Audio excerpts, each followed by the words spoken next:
For more on the leaked audio from Biden's interview with special counsel Hur, let's bring in Washington Democratic Congressman and ranking member of the House Armed Services Committee, Adam Smith. Congressman, welcome. Thanks for having me on. So let's play a snippet of this President Biden audio, and I'll get you to react to it, sir.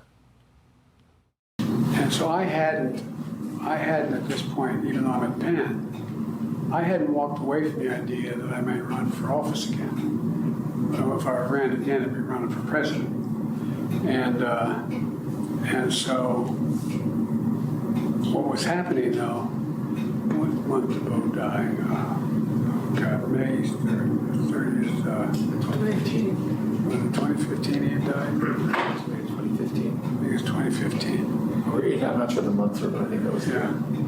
That's right, Mr. President. And what's happened in the meantime is that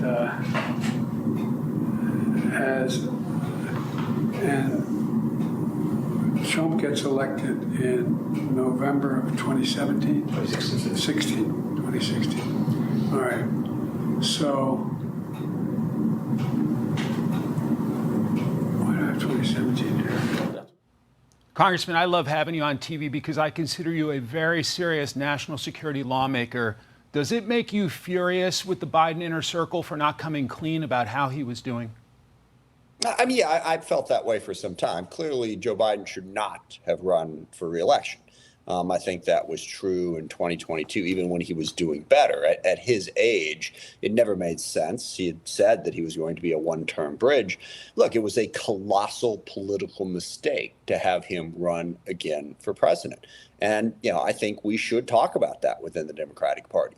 I don't think we should say that was just the past. I mean, what led to the situation where we had that decision? Frankly, I'm at a loss to see how anyone could argue otherwise. And gosh, even after the debate, we had people who were still defending him. And I was one of the first to come out and say, look, he's got to go. He's obviously not up to the job of running for re-election. So, I think this is pretty obvious at this point. This leaked audio, adds to that, but it certainly isn't really terribly surprising. Plus, he was commander-in-chief in a dangerous world, right? Yes. Now, that's an interesting part of it. I will say, as I dealt with the White House, and as I've said, I only spoke to the president once during his 4 years in office directly, and that was back in 2021. I never saw any evidence that they were making crazy policy decisions. You may disagree with the policy decisions, as I'm sure much of your audience does, but I never saw evidence that they weren't doing it in a thoughtful, deliberative, and intelligent manner. So I never saw anything from where I was looking. It's like, oh my gosh, the White House doesn't know what it's doing. So I did not see that, but clearly you could see that he was not up to running for re-election in 2024. All right, to current foreign policy, Russia and Ukraine, we know that there were some face-to-face meetings yesterday. Exchange of prisoners was agreed to, but not a ceasefire. President Trump says he's going to speak to Putin Monday morning. What about the effort to find peace in Ukraine, sir? Well, I think the key part of it now is to make sure that we keep pressure on President Putin. I have been critical of President Trump. From when he came into office, he had that terrible Oval Office meeting with Zelensky. There was a brief period when we cut off aid to Ukraine.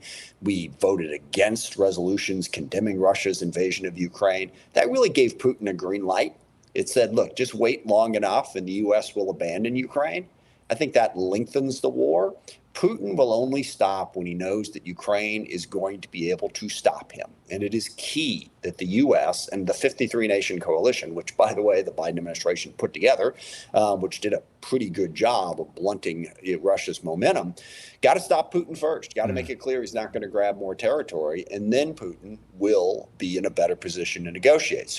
And I've seen some shifts in the way President Trump has been talking about this recently to be more supportive of Ukraine. But that's the key. Ukraine needs security guarantees, and we need to make sure that we preserve a sovereign, democratic Ukraine. Look, Putin is struggling right now. The war has not been going well for the last several months. They've been taking on horrific casualties and not making any progress. If we stick with our support for Ukraine, I think that can force Russia to the negotiating table in a sincere way. Congressman Adam Smith, grateful for your time. Thank you so much. Thank you. I'm Steve Doocy. I'm Brian Kilmeade. And I'm Ainsley Earhart. And click here to subscribe to the Fox News YouTube page to catch our hottest interviews and most compelling analysis.